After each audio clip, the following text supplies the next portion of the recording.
objectively bad. An objective badness based on quantifiable, unbiased facts and science and mathematics. And hold on, I need to check something real quick. 1, 2, 3, 4, 5. Yeah, no. All of my crazy pills are still here. I haven't taken any of them. So why does it feel like I'm taking crazy pills? Because it really feels like I'm taking crazy pills. Here's the thing. Art is subjective. All film is subjective. All art is subjective. Art is subjective. Art is not a science. There is no means to universally or factually prove worth. And arguably that is why art has any value in the first place. Isn't it subjective? No. A comment that I hear more and more in modern video essays is the statement, art is subjective. This statement is usually used as a counter to the idea that film criticism is based on objective references and that a film can be quantified objectively for quality. People who support the idea that art is subjective claim that people who support objective criticism harm art by limiting the discussion. I would support the opposite. The concept that art is entirely subjective and uses no objective standards is a concept which is immensely harmful to both artists and art critics. Whether it is writing, directing, sculpting, painting, or creating a video essay, every form of art uses standards and can be qualified objectively. The first thing that must be established is that objective does not necessarily mean factual. It simply means that your reference used for assessing a film was based solely on what is in the text of the film. Whether it's a merit or a flaw, you make an observation based on a reference and form a logical conclusion based on that reference. Take the fight on Titan from Infinity War, for instance. Most people who see this fight scene will enjoy it thoroughly. It brilliantly uses CGI in a convincing way and manages to balance a large number of protagonists fighting one incredibly powerful antagonist. There are several objective merits you can point to, such as character progression through action, choreography, direction, and more. These objective references can be used to make a conclusion on the film's overall quality, and these references can also have an influence on your subjective take on the film. But an objective flaw in this fight scene is that Thanos does not use the Reality Stone to incapacitate all the Avengers so that he can easily take the Time Stone. There are arguments as to why Thanos wasn't able to overpower the Avengers when he had all of the stones. The key reference which could be used to explain this is that Thanos had just murdered his daughter Gamora and in a slight way has become softened by this. Thus, he wishes to go out of his way to avoid killing anyone until he can use the completed Infinity Gauntlet. Based on his fighting style in previous scenes versus his fighting style as soon as he arrives on Titan, this does seem to be the case. On both Titan and Wakanda, Thanos has the Power Stone, which has the ability to decimate every member of the Avengers and the Guardians of the Galaxy. But Thanos always uses the stone to incapacitate rather than kill the Avengers. The only members of the Avengers that Thanos actively attempts to kill are Vision, who had a stone he needed, and Tony Stark, since Tony fought Thanos one-on-one and refused to get out of his way between him and Doctor Strange. But if Thanos wanted the most efficient way to incapacitate the Avengers without killing them, he could have used the Reality Stone just like he used it on Nowhere. The Reality Stone is shown in the film to have the ability to transform people into blocks of stone and strips of spaghetti. This is an incredibly powerful and useful resource which Thanos inexplicably overlooks. Instead, he uses it to convert the rubble Tony crashes onto him into demonic birds,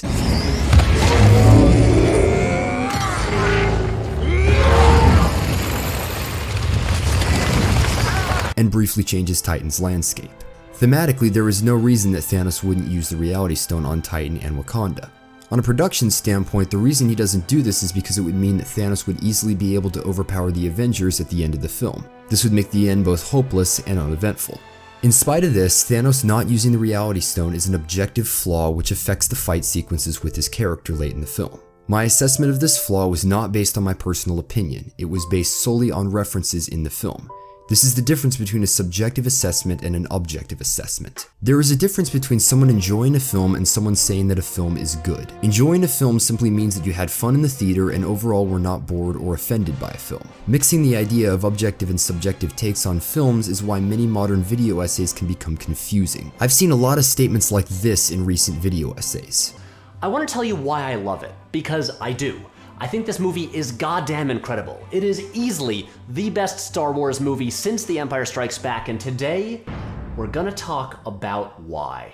What Patrick Willems has just done in this quote is combine the objective and subjective into one take. He opens saying that he liked The Last Jedi. This statement is entirely subjective. It only means that he enjoyed the film. But in the next sentence, he makes an entirely different statement arguing for quality. It is easily the best Star Wars movie since The Empire Strikes Back. The title of the best Star Wars movie is a statement which relates to objective criticism, because the word best in this case pertains to quality. His statement expanded with more words is, I personally think The Last Jedi is incredible. It is the best quality Star Wars film since Empire Strikes Back. These statements were placed next to each other, and because they were said back to back, it makes it seem like they go hand in hand. But they do not relate to each other in any way. Consequentially, his video is rather confusing as you constantly need to assess whether his statements relate to his opinion or objective references in the film. This is why it's always best to clearly separate the objective from the subjective in regards to film criticism. It makes conversations both clear and constructive. In spite of the concept of objectivity being rather obvious in regards to its existence, there are still some people who cling to the idea that art is subjective and that there is no way to quantify or prove that something is poorly made. But all you need to do is take a look at a well-made film and a poorly made film to come to a definitive conclusion on the existence of objective quality.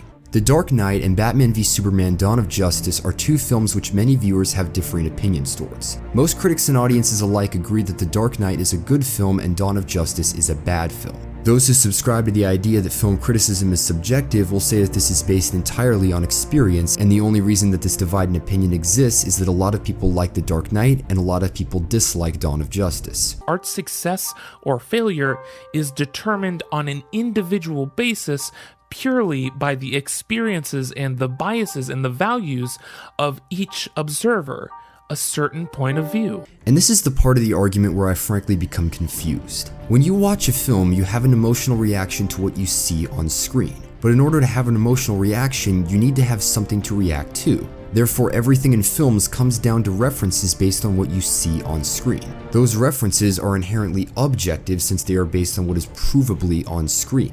Whether you make a subjective or objective assessment, it's all a matter of the information you process when you watch a film.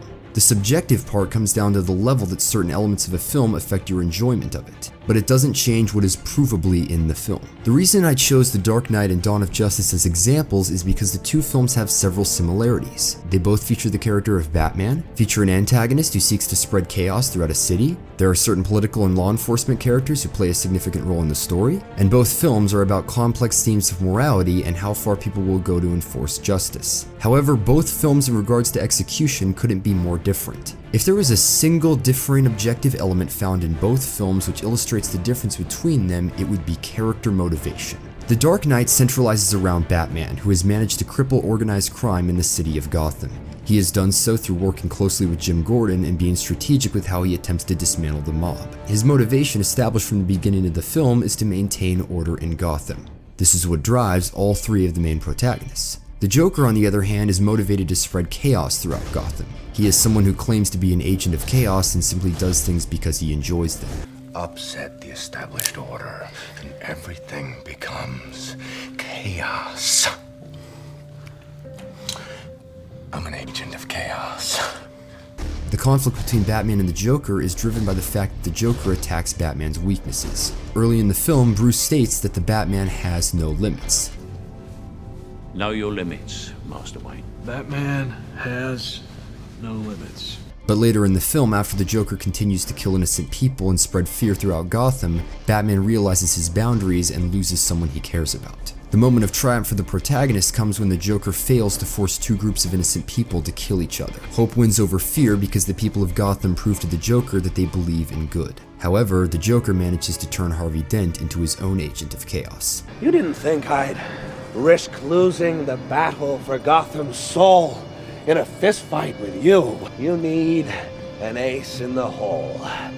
Mine's Harvey. Leading to a climax where Batman chooses to sacrifice his reputation in the sight of the civilians of Gotham in order to maintain order in Gotham City. The Joker and Batman are motivated by the same goal but have different approaches to achieving their goal. One wishes to fight for Gotham through order and the other wishes to corrupt Gotham with chaos. These motivations for both the antagonist and protagonist of the story are both clear and concise. Batman v Superman: Dawn of Justice, on the other hand, has immensely confusing motivations for characters which are based on contrived information and the plans of a villain who succeeds mainly through luck and seemingly predicting the future. Batman is introduced seeing the destruction of Metropolis at the end of Man of Steel. The destruction that he sees suggests that he may be concerned about Superman's presence on Earth. Later, when the audience is introduced to him in costume, he is fighting against human traffickers. Crime fighting seems to be his new motivation, with Superman now being an afterthought. But later it is revealed that all along he was attempting to get his hands on kryptonite to kill Superman because he doesn't want to take chances. And because the Flash told him that Superman was evil.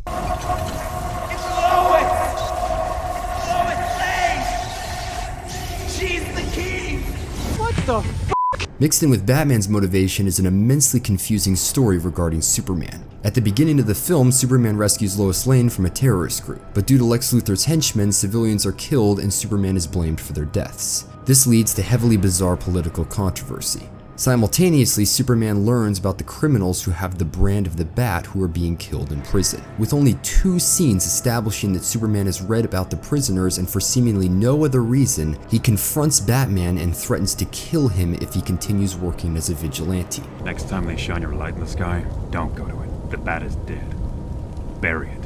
Consider this mercy. I'm sorry, have we met before? After the bombing in DC, where Superman is somehow blamed by the public, Batman prepares to fight Superman. Simultaneously, Lex somehow incorporates Batman's independent plans into his plans and kidnaps Lois Lane and Martha Kent in order to force Superman and Batman to fight. These key events in the film are all incredibly contrived and not supported by logical progression. Because of this, key moments such as the titular fight scene are frustrating to watch since they are based on flimsy motivation for the characters. This is objectively poor writing for the lead characters in a film. Why did you say that now? What I have just done is make an objective assessment about 2 separate films. Someone could come along and say that they enjoy Dawn of Justice just as much as The Dark Knight. There could be many reasons for this. Perhaps said person really loves the character of Batman. Or perhaps they are an action junkie and simply appreciate car chases and fight scenes. Or perhaps that person enjoys themes of morality and justice regardless of the consistency of the plot. If said person were to claim that they liked both films equally, this would be a subjective argument. But if they instead insisted that Dawn of Justice is as well made of a film as The Dark Knight, this would be an objective argument. And through scrutiny and analysis, you would eventually come to a conclusion that The Dark Knight is a well-made film and Dawn of Justice is a poorly made film. When it comes to objectivity and subjectivity, the ultimate example that I use is The Godfather and The Room. If there is no such thing as objectivity, then these 2 films are on the same playing field. Most people, however, will realize that there is at least something which differentiates these films from each other. But believe it or not, there are some who are attached to the idea of subjectivity to such an immense degree that they unironically believe that The Room is not objectively bad. Jack Saint made this exact argument in his video on objectivity. What Jack uses to reconcile a lack of objectivity in art is by arguing that different audiences use different lenses in order to form an assessment. Therefore, if you watch The Room with a dramatic lens, you will be immensely disappointed. But if you watch it with a comedic lens, you will enjoy it. The Room is not an objectively bad film. If we discard authorial intent, it's to the audience to decide what the film really is. Is it a drama that failed tremendously, or a comedy that succeeded in unprecedented ways?